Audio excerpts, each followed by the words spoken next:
السلام علیکم پیارے دوستو، کیا حال ہے؟ خیریت ہے؟ ٹھیک ٹھاک ہے؟ امید ہے آپ خیریت سے ہوں گے، میں بھی ٹھیک ٹھاک ہوں۔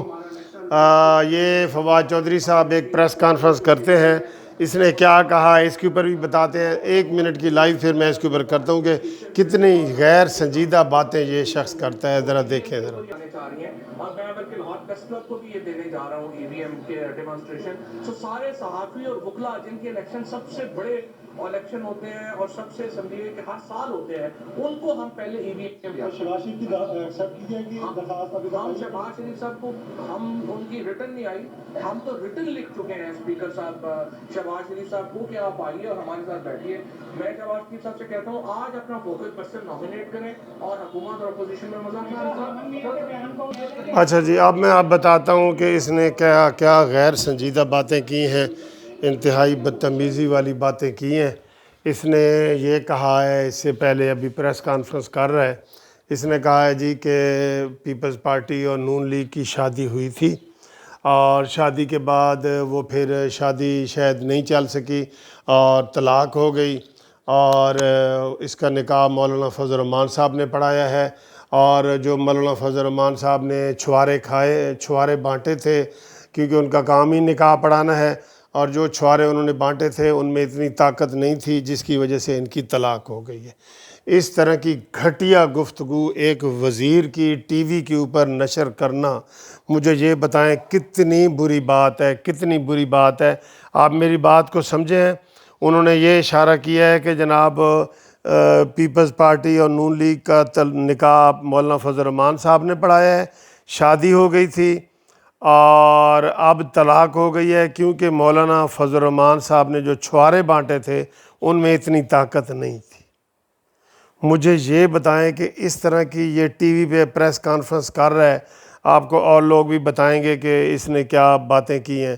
اور اس نے کہا پھر بعد میں ایک اور سوال کے جواب میں یہ ہو گیا، دوسرا یہ اس نے کیا، یہ انتہائی غیر سنجیدہ شخص ہے۔ یہ جو فواد چودھری ہے نا، یہ چونکہ ہم جانتے بھی ہیں ادھر سارا یہ لاہور ہائی کورٹ میں پریکٹس بھی ہم کٹھی کرتے رہے ہیں، تو یہ غیر سنجیدہ ترین شخص ہے۔ جو 4-5 منسٹر ہیں نا عمران خان کے، فردوس عاشق اعوان، شہباز گل، یہ فیض الحسن چوہان، یہ فواد چودھری، یہ وہ افریدی جس نے اللہ نو جان دینی سی کی نہ ہوتا افریدی، اور یہ امین گنڈا پوری، یہ ساری ٹیم، یار ساری ٹیم، شاید ایک دو کو چھوڑ کے ساری ٹیم ہی اس کی بیکار ٹیم ہے جس کی وجہ سے یہ ملک تباہی اور بربادی کے کنارے پہ پہنچا ہے۔ آپ ایک طرف یہ باتیں کر رہے ہیں کہ جی طلاق ہو گئی، چھوارے، یہ وہ، دوسری طرف سے کہہ رہے ہیں ہم جی اپوزیشن سے بات کریں گے کہ آئیں جی الیکشن اصلاحات کریں اور مشین کے ذریعے جو ووٹنگ ہونی ہے اس کے اوپر ہم بات کریں، ہم ان کو دعوت دیتے ہیں۔ یعنی کہ اسی بچے کی طرح جو کہتا ہے ماسی کانی ماسی ذرا لسی تا دے، ان کے بیٹا جو تیری زبان دی مٹھاس ہے تینوں میں دودھ دے دیاں گی، کانی وہ کر کے بلاتا ہے۔ تو یہ اسی طرح کی دعوت ہوتی ہے کیونکہ عمران کا لہجہ ہی ایسا ہے، تو عمران ایسے لہجے پسند کرتا ہے جس کی وجہ سے فیصل واڈا اور یہ پوری ٹیم، میں اب ایک ایک کا نام لوں گا نا تو آپ سب کہیں گے کہ ہاں واقعی یار ٹھیک ہے، اور یہ علی زیدی وغیرہ، اور یہ سارے ہی پھر عمران ان کو شاباش دیتا ہے کہ تسی صحیح ڈنڈا تنے ہے، تسی صحیح گل کیتی ہے، تسی صحیح دبا کے رکھا ہے، تسی صحیح یہ کیتا ہے، تسی رگڑ دیتا ہے، تو اب خود وہ کہتا ہے تن کے رکھو یہ۔ تو یہ باتیں جو ہے نا، یہ اس نے سیاسی کلچر پہلے کبھی یہ نہیں تھا، پہلے سیاسی محاذرائی ہوتی تھی، لیکن گالم گلوچ والی اور اس طرح کی چیزیں میڈیا پہ سامنے آ رہی ہیں جو باعث شرم ہیں، اور وہ بہت دکھ والی بات ہے، یقین کرو۔ اور یہ روزانہ ان کو لائیو دکھا رہے ہوتے ہیں۔ نواز شریف کی تقریر پہ پابندی ہے میڈیا پہ، لیکن فواد چودھری اور فیصل واڈا اور فردوس عاشق اعوان جو گالیاں دے رہے ہوتے ہیں، باقاعدہ گالیاں دے رہے ہوتے ہیں، اور ان کی ساری چیزیں جائز ہیں۔ اچھا جی، ماسی کانی لسی دے، تو پھر جناب یہ کہتے ہیں جی کہ آ کے مذاکرات بھی کرو، ان سے اب کون مذاکرات کرے گا؟ پھر ایک اور بات انہوں نے بڑی کی، انہوں نے کہا دیکھیں جی پی ڈی ایم کا کوئی نہیں پتہ، نون لیگ کا شاہد خاقان عباسی کیا کہہ رہا ہے، مریم کیا کہہ رہی ہے، شہباز شریف کیا کہہ رہا ہے، نواز شریف، ان کے بھانت بھانت کی بولیاں بولی جا رہی ہیں، اس میں اتنے گروپ ہو گئے۔ او بھائی چھج تو بولے پرون کی بولے، جو پی ٹی آئی میں درجنوں گروپ بنے ہوئے ہیں، درجنوں. چلیں ادھر وہ کہتے ہیں نا جی 2 گروپ بنے ہوئے ہیں یا 3 گروپ بنے ہوئے ہیں، پی ٹی آئی کے تو درجنوں گروپ بنے ہوئے ہیں جو ٹی وی پہ آ گئے ہیں. جہانگیر ترین کی صورت میں وہ جناب نوانی وغیرہ، اور وہ 15 کا ایک اور گروپ ہے، وہ کے پی کے میں گروپ بنے ہوئے ہیں. ایون پرویز خٹک وغیرہ بھی جو ہے عمران خان سے اب وہ تنگ آئے ہوئے ہیں. تو یہ سارا سب کو ڈرا کے رکھتا ہے عمران خان. یہ اسٹیبلشمنٹ سے ڈرا کے رکھا ہوا ہے اس نے ایم کیو ایم کو، اسٹیبلشمنٹ سے ڈرا کے رکھا ہوا ہے اس نے کاف لیگ کو، اسٹیبلشمنٹ سے ڈرا کے رکھا ہوا ہے پیر پگاڑا کو. تو یہ ایسے یہ ورنہ اس کے پاس تو کچھ بھی نہیں ہے، اس کے پاس تو کچھ بھی نہیں ہے. اس کی تو کوئی بات یقین کرو، کوئی اس کی بات، عمران کی بات گھر میں بھی کوئی نہیں مانتا، کوئی اس کے قریبی نہیں مانتے. اس کا کون ہے آگے پیچھے، اس کا ہے کون؟ اس نے یہی ٹی سی ایم وغیرہ کر کے بین الاقوامی سارے وہ کر کے تو اس نے جناب یہ تحریک انصاف بنوائی حمید گل صاحب سے، اور اس کی آبیاری کی جنرل پاشا نے، اور ابھی انہی کے سہارے پہ یہ چل رہا ہے. بیچ میں جب اس کو پتہ چلا تھا کہ اسٹیبلشمنٹ اس کے ساتھ نہیں ہے تو یہ اس کے خلاف بھی باتیں کر رہا ہے، جو 21 ویڈیو اس نے بنائی تھیں اسٹیبلشمنٹ کے خلاف. اب یہ جو لوگ ہیں فواد چودھری وغیرہ، تو یہ ایسی باتیں کر رہے ہیں جیسے خود دودھ کے دھلے ہوئے ہیں اور دوسروں میں بڑی برائیاں ہیں. جی شہباز شریف میں بڑی برائیاں ہیں. اصل میں ان کے نا اندر کی بکھلاہٹ ہے. جو رات کو میں نے ویڈیو بنائی ہے نا، آگ لگی ہوئی ہے تو دھواں اٹھتا ہوا نظر آ رہا ہے نا آپ کو، کہیں آگ لگی ہوئی ہے. تو ان کو اب آگ لگ چکی ہے اور بجٹ ان کے لیے سر درد بنا ہوا ہے. آج وہ خود ہی بغیر سوال پوچھے کہہ رہا تھا کہ ہم بجٹ آسانی سے پاس کر لیں گے، کسی نے اس سے پوچھا بھی نہیں ہے، اور آیا اور مقصد کے لیے تھا. تو ان کو بجٹ کی پڑپڑی پڑی ہوئی ہے. ابھی سے انہوں نے جناب سیاستدانوں سے رابطے شروع کر دیے ہیں، اپنے جو گروپ ہیں ان سے کر دیے، ان سے بلیک میل ہو رہے ہیں. ہر جو پی ٹی آئی کا گروپ ہے وہ اپنے اپنے تھانوں میں، علاقوں میں ڈبل ان سے فنڈ لے رہا ہے اسی بات کے کہ ورنہ ہم بجٹ میں آپ کے خلاف ووٹ ڈالیں گے. یہ اتنا زیادہ بلیک میل ہو رہا ہے. جہانگیر ترین کی روڈ علی ظفر کی تیار ہوئی پڑی تھی، وہ روک دی ہے. کیوں جی؟ وہ اب بجٹ کے بعد جی ہم فیصلہ کریں گے کہ اس کو شائع کرنا ہے کہ نہیں.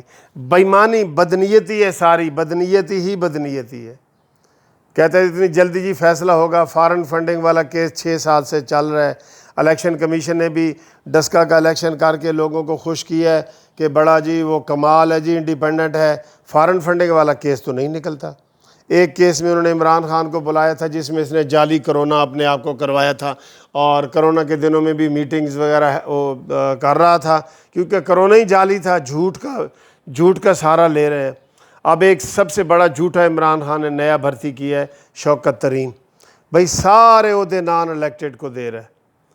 ایک وجہ یہ بھی ہے، دوسری وجہ یہ ہے کہ وہ کہتا ہے جی اب الیکٹڈ میں سے میں نے کوئی نیا وزیر بنایا نا تو پھر وہ ایسے پنڈورا باکس کھل جاتا ہے نا، سب نے کہنا جی سانو ہی بناؤ تو سانو ہی بناؤ. تو یہ عدلے بدلے کرتا رہتا ہے، تو نیا وزیر بھی نہیں بناتا، اور جو M N A M P ہیں ان کو نکالتا بھی نہیں ہے تاکہ یہ پنجاب میں اور قومی اسمبلی میں تاکہ ان کے نکلنے سے کوئی صورتحال خراب نہ ہو جائے. ورنہ وہ دیمک کی طرح اس کی ساری بلڈنگ کو دیمک نے چاٹ لیا ہے. تکوں کے ذریعے کھڑی ہے، کہیں شیخ رشید کا تکا ہے، کہیں کاف لیگ کا تکا ہے، کہیں جہانگیر ترین کا تکا ہے. وہ ایک تکا بھی گرے گا تو ساری بلڈنگ دھڑام کر کے گر جائے گی. پھر یہ کہتا ہے جی کہ یہ پاکستان میں ترقی سے یہ جلتے ہیں اور یہ وہ خدا کا خوف کرو، کیسی باتیں کرتے ہو. کیسی ترقی کا نام آپ نے کیسے لے لیا عمران خان؟ ترقی کا آپ کو نہیں پتہ، آپ کو صرف چندوں کا پتہ ہے، پیسے کیسے اکٹھے کرنے ہیں، اور وہ ہو رہے ہیں. آپ کے دوست، میں نے کئی دفعہ آپ کو بتایا کہ ایک پٹواری تھا یا پتہ نہیں تحصیلدار تھا، اس نے کہا جی کہ اس نے قسم اٹھائی کہ میں نے آج تک اپنے ہاتھ سے رشوت نہیں لی، آج تک. تو لوگوں نے کہا یار یہ تو مشہور ہے، بڑا راشی ہے تحصیلدار جو ہے، یہ تو بہت راشی مشہور ہے. تو اس نے پھر بعد میں بتایا جی کہ میں ہاتھ سے رشوت نہیں لیتا، میں آگے ایسے جیب کر دیتا ہوں، یہ لو جی اس میں ڈال دو جس نے کچھ ڈالنا ہے، میں ہاتھ سے نہیں لیتا. عمران خان ہاتھ سے نہیں لیتا لیکن سب سے حصہ لیتا ہے، سب سے حصہ لیتا ہے۔ اس وقت عمران خان کا اگر صحیح انالیسس کروائیں تو یہ پاکستان کا امیر ترین شخص بن چکا ہے، اور ہم کتنے بے وقوف ہیں، کہتا ہے میں غریبوں کے ساتھ رہوں گا۔ 300 کنال کے گھر میں اکیلا رہتا ہے 2 کتوں کے ساتھ، ایک شیرو اور ایک دوسرے کتے کا نام کا مجھے نہیں آتا، پھیرو ہوگا یا کچھ ہوگا۔ ان 2 کتوں کے ساتھ 300 کنال میں اکیلا رہتا ہے، اور آپ لوگ کہتے ہیں کہ جناب یہ عمران خان بڑا نیک آدمی ہے اور جو باتیں کرتا ہے وہ صحیح کرتا ہے۔ میں اگلی جو ویڈیو بناؤں گا نا وہ بناتا ہوں کہ عمران خان کا یہ جو چائے پانی کا کتنا سال کا خرچہ ہوا ہے، آپ حیران پریشان ہو جائیں گے۔ اور ایک اور اس کے ساتھ ہی اسی کے ساتھ ہی ویڈیو ہوگی کہ جناب یہ جو عمران خان نے ایک شروع کی ہے کہ کوئی بھوکا نہ سوئے، سنا ہے نا آپ نے، کوئی بھوکا نہ سوئے، اس کی بھی حقیقت بیان کروں گا۔ فی الحال یہی ہے کہ فواد چودھری صاحب نے انتہائی گندی زبان استعمال کی ہے اور قانونی ٹی وی اس کی مذمت کرتا ہے، میں اس بطور پاکستان جسٹس پارٹی کے بھی اس کی مذمت کرتا ہوں، اور آپ لوگ بھی اس کی مذمت کریں جو اس نے باتیں کی ہیں، ٹھیک ہے جی، تھینک یو، خدا حافظ۔